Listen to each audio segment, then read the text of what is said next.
கைலாயத்தில் ஒருநாள் பார்வதி தேவி நீராடச் சென்றாள். அவள் காவலுக்காக நந்தியை வாசலிலே நிறுத்திவிட்டு, யாரையும் உள்ளே விடாதே என கட்டளையிட்டாள். அந்த வேளையில் சிவபெருமான் தானே அங்கே வந்தார். நந்தி மரியாதையுடன், தேவி உத்தரவிட்டுள்ளார், யாரும் உள்ளே செல்லக்கூடாது என தடுத்தான். ஆனால் பார்வதி என் துணைவி, அந்த கட்டளை எனக்கு பொருந்தாது என்று கூறி ஈசன் உள்ளே சென்றார். பார்வதி கோபமடைந்தாள். நந்தி என் கணவனை தடுக்க முடியவில்லை, எனக்கு உண்மையான காவலன் வேண்டும், பலசாலியாகவும் அறிவாளியாகவும் எனக்கென ஒருவன் வேண்டும் என மனதில் நினைத்தாள். அந்த எண்ணத்தில் தன் உடலில் பூசியிருந்த மஞ்சளையும் சந்தனத்தையும் எடுத்து ஒரு சிறுவன் உருவத்தை படைத்தாள். அதற்கே உயிர் கொடுத்தாள். அவரே கணபதி.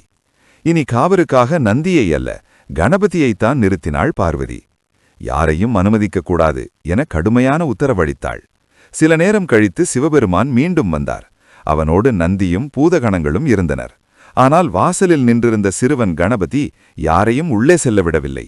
நான் பார்வதியின் கணவர் என ஈசன் சொன்னபோதும் தேவி கூறிய உத்தரவை மீற முடியாது என கூறி கணபதி தடுத்தான்.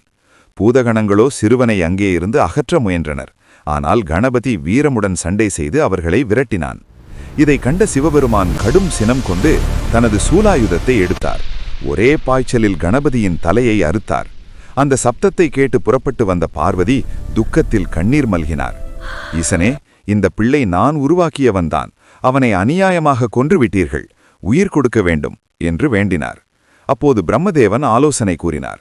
வடக்கே தலை வைத்து படுத்திருக்கும் உயிரினத்தின் தலையை எடுத்து வாருங்கள், அதை வைத்து உயிர் கொடுங்கள். பூதகணங்கள் அலைந்து தேடினர். ஒரு யானைக்குட்டியின் தலையை எடுத்து வந்து வைத்தனர். ஈசன் அந்த தலையை கணபதியின் உடலில் பொருத்தி உயிரளித்தார். அவ்வாறே யானைமுக கணபதி பிறந்தார். பார்வதி கேட்டாள், ஏன் யானை தலை சுவாமி? ஈசன் அருள்வாக்காக பதிலளித்தார். கஜமுகாசுரன் என்ற அரக்கன் மனிதனாகவும் பெண்ணாகவும் பிறந்தவர் யாராலும் அழிக்க முடியாது என்ற வரம் பெற்றான். ஆண் பெண் சம்பந்தமில்லாமல் பிறந்தவனே அவனை அழிக்க முடியும். அதற்காகவே நீ படைத்த இந்த குழந்தை யானை முகத்துடன் பிறந்தான். அவனே கஜமுகாசுரனை அழிப்பான். இனி எங்கு பூஜை நடந்தாலும் முதலில் வணக்கம் பெற வேண்டியவன் கணபதி. முழுமுதல் கடவுளாக என்றும் வழிபடுவான்.